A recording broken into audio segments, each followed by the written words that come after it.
मुसलमान दिल्ली में 24 जुलाई को एक बड़ी बैठक करने वाले हैं। जो खबर हमने कल आपको बताई भी थी, अब उसको लेकर सोचिए, अभी ना बैठक हुई है और ना ही किसी तरीके का कोई फैसला लिया गया है, लेकिन उसको ऐसे दिखाया जा रहा है कि जैसे मुसलमान इस देश के खिलाफ एक बड़ी साजिश के लिए एकजुट हो रहे हों। डीएनए में इसकी चर्चा हो रही है। सोचिए, बड़े बड़े पत्रकार इस पर बहस कर रहे हैं कि मुसलमान एक जगह जमा क्यों हो रहा है। अरे भैया, देश भर में मुसलमानों को मारा जा रहा है, पीटा जा रहा है, उसकी इबादत गाहों को डेमोलिश किया जा रहा है, और वो उसके लिए रणनीति भी ना बनाए, वो उसके लिए लड़ाई भी ना लड़े, संघर्ष भी ना करे। क्या चाहते हैं आप, बता दीजिए।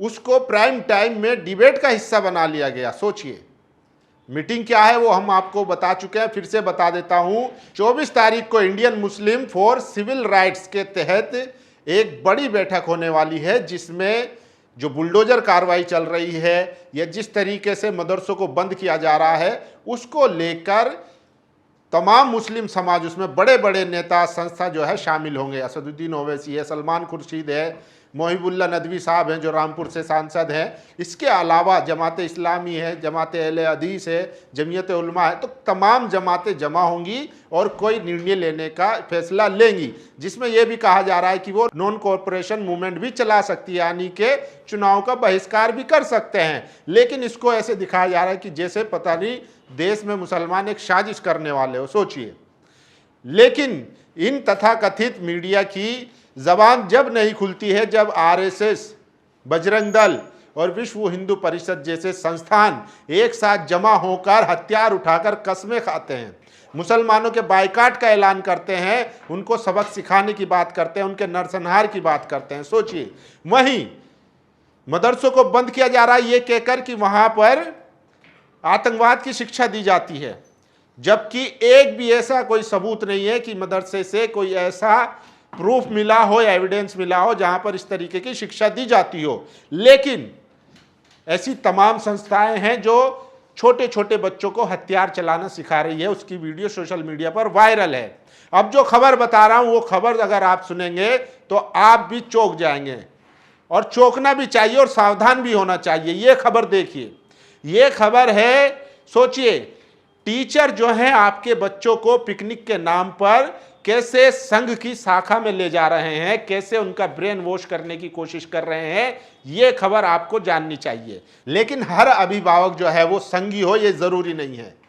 अब ये एक पिता हैं जिनको पता चला कि उनके बच्चे को पिकनिक के नाम पर शाखा में ले जाया जा रहा था, फिर क्या था, वो भड़क गए। और भड़कना भी लाजमी है। आप बच्चों को झूठ बोलकर आरएसएस की शाखा में ले जाकर उनका ब्रेन वॉश कर रहे हो, उनके अंदर नफरत फैलाने का काम कर रहे हो। सोचिए, संघ में क्या सिखाया जाता है? सिर्फ नफरत, जातिवाद। ये तमाम ऐसे जो पूर्व में शाखा में जाते रहे हैं वो खुलासा करते रहे हैं कि वहां पर सिर्फ मुसलमानों के खिलाफ नफरत सिखाते हैं, दलितों के खिलाफ नफरत सिखाते हैं, आदिवासियों के खिलाफ नफरत सिखाते हैं। तो ये भी सोचने की जरूरत है कि आपके बच्चों को स्कूल के टीचर किस तरीके से शाखा में ले जा रहे हैं। वहीं अगर ये काम कोई मुस्लिम कर देता और वो किसी अच्छे काम के लिए भी किसी अच्छे प्रोग्राम में ले जाता, तब सोचिए क्या हंगामा मचता।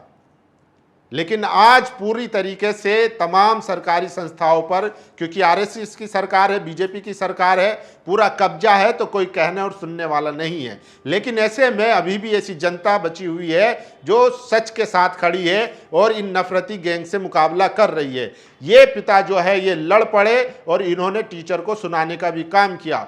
सोचिए कि आपके बच्चों को क्या सिखाया जा रहा है, क्या बनाया जा रहा है। पिछले 10-12 सालों में आंकड़ा आया है कि 1 लाख से ज़्यादा स्कूल बंद हो चुके हैं, वहीं और प्राइवेट स्कूल खुल चुके हैं 1 लाख से ज़्यादा। और उसमें भी जो बड़े बड़े स्कूल हैं, जो एजुकेशन माफिया हैं, उनकी तो ब्रांचें खुली हैं, शाखाएं खुली हैं। जिनका पहले एक स्कूल था, अब उनके 10-10 शाखाएं हो चुकी हैं। तो सोचिए, एजुकेशन का भी प्राइवेटाइजेशन किया जा रहा है और गरीबों के लिए एजुकेशन को महंगा किया जा रहा है ताकि आपके बच्चे ना पढ़ पाए। और अगर सरकारी स्कूलों में जा भी रहे हैं तो वहाँ ऐसी व्यवस्था है कि सोचिए पिकनिक के नाम पर संघ की शाखा में ले जाया जा रहा है। तो एक एक करके मैं खबरें बता देता हूं। ये देखिए, राजस्थान के डूंगरगढ़ में सरकारी अध्यापक बच्चों को पिकनिक का बोलकर आरएसएस की शाखा में ले गया तो अभिभावक भड़क गया। अभिभावक का आरोप है कि सरकारी अध्यापक आरएसएस की शाखा चलवा रहे हैं। क्या सरकार उन्हें इस बात की तनख्वाह दे रही है कि बच्चों को संघ ज्वाइन करवाएं? सोचिए, टीचर जो है वो आरएसएस की शाखा में ले जा रहे हैं।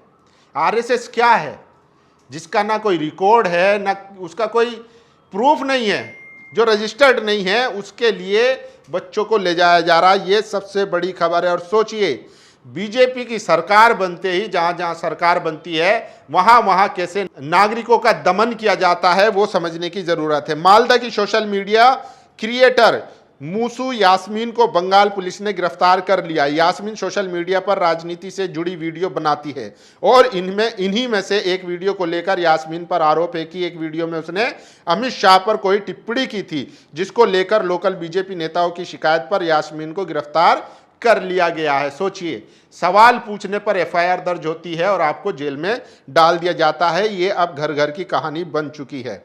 और ये देखिए, लखनऊ में एक मोहम्मद कैफ नाम के लड़की की लिंचिंग हुई है, उसको घेर कर मारा गया है। बस गनीमत यह है कि उसकी जान नहीं गई है, लेकिन पूरा इरादे के साथ उस पर जानलेवा हमला किया गया है। तो लगातार इस तरीके की खबरें देखने को मिल रही है। लखनऊ के हुसैनगंज इलाके में जिम से वापस आ रहे एक मुस्लिम लड़के मोहम्मद कैफ के साथ धर्म के नाम पर कुछ लोगों ने मारपीट की। आरोप है कि कैफ जिम से घर लौट रहे थे, तभी घर के पास कुछ लोगों ने उन पर हमला कर दिया।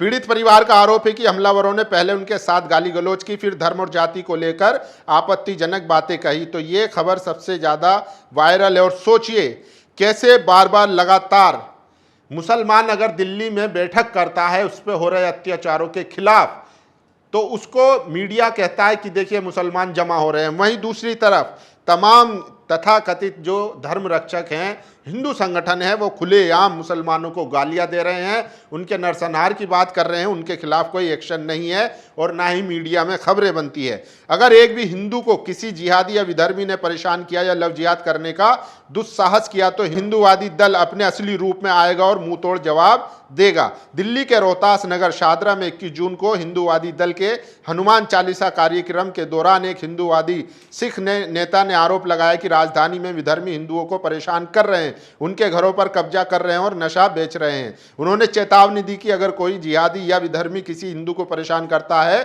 उनके घरों पर कब्जा करने की कोशिश करता है या जिसे उन्होंने लव जिहाद कहा है उसमें शामिल होता है, तो हिंदूवादी दल अपना असली रूप दिखाएगा और जोरदार जवाब देगा। इसका मतलब क्या है? आपको हम जब चाहें जैसे चाहें इल्ज़ाम लगाकर अपना शिकार बना सकते हैं, तो इसलिए मुसलमानों को सचेत रहना चाहिए। और सोचिए, मुजफ्फरनगर में बजरंग दल कार्यकर्ताओं ने मुस्लिम युवक को सरेआम पीट दिया। बताया जा रहा है कि वे एक लड़की के साथ घूम रहा था जो हिंदू है। सोचिए, अब सड़कों पर तय होगा कि कौन किसके साथ घूमेगा, कौन किसके साथ रहेगा, कौन क्या खाएगा, कौन क्या पहनेगा, कौन क्या पिएगा। ये गुंडागर्दी शरेआम खुलेआम जो है यूपी में हो रही है, जहां के मुख्यमंत्री दावा करते हैं कि जितने भी बलवाई हैं, अतताई हैं और गुंडे हैं उनको छोड़ा नहीं जाएगा, लेकिन शरेआम इनके साथ मारपीट कर दी गई है। और सोचिए, यूपी की तो अलग ही खबरें हैं, अलग ही कहानी है। यूपी पुलिस ने उत्तर प्रदेश में चिलांकाना पुलिस स्टेशन में, सहारनपुर की खबर है, 47 मुसलमानों को शपथ दिलवाई है। एक पर्चा पकड़वाकर, ये तस्वीर में आप देख सकते हैं, उनको शपथ दिलवाई है कि वो आगे चलकर कभी भी गोकशी नहीं करेंगे। सोचिए, क्या आपको लग रहा है कि ये सारे के सारे गोकशी करते होंगे?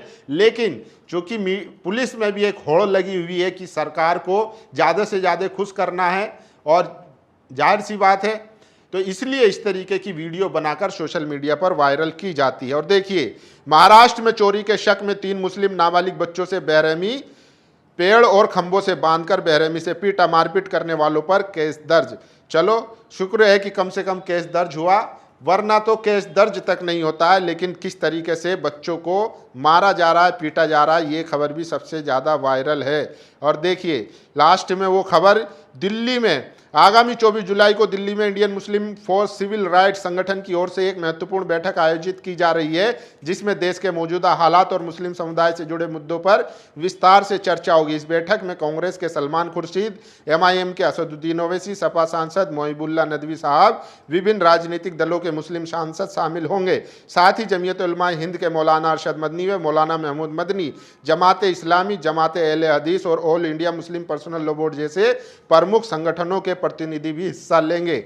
इस बैठक के मुख्य एजेंडे में विभिन्न राज्यों में मस्जिदों मदरसों पर चल रहे बुलडोजर, यूनिफॉर्म सिविल कोड और उत्तराखंड में मदरसों को बंद किए जाने जैसे गंभीर मुद्दे शामिल हैं। इसके अतिरिक्त सरकार द्वारा न्याय न मिलने का आरोप लगाते हुए नॉन कोऑपरेशन मूवमेंट जैसे चुनाव बहिष्कार के विकल्प और इन मुद्दों को संवैधानिक, लोकतांत्रिक व कानूनी तरीके से उठाने के लिए भविष्य का एक मजबूत फ्रेमवर्क तैयार करने पर भी विचार विमर्श किया जाएगा। तो ये वो दिल्ली में 24 जुलाई को मुसलमानों की होने वाली बैठक है, जिसको लेकर गोदी मीडिया जो है वो चिल्ला रहा है और बिलबिला रहा है, लेकिन उसको शाहदरा में मुसलमानों को धमकी देने वालों का वीडियो नहीं दिखता, उनको यूपी में मुसलमानों पर जो हमले हो रहे हैं वो वीडियो नहीं दिखती है, लखनऊ में जो लिंचिंग हो रही है वो खबर नहीं दिखती है। उन्हें सिर्फ क्या दिखता है कि मुसलमान अब आखिर वो कैसे अपने ऊपर हो रहे जुल्म या अत्याचार की कहानी बता सकता है। सबसे बड़ा सवाल यही है। बाकी आप लोगों की क्या राय, अपनी राय जरूर दीजिए। शुक्रिया। दस्तक की आपसे गुजारिश है कि अगर इसको बचाना चाहते हैं तो नेशनल दस्तक को सब्सक्राइब करने के लिए रेड कलर के सब्सक्राइब बटन को दबाएं, फिर बेल आइकन की घंटी दबाएं। नेशनल दस्तक को बचाने के लिए बहुत जरूरी है कि हर खबर को शेयर करें, लाइक करें, कमेंट जरूर करें।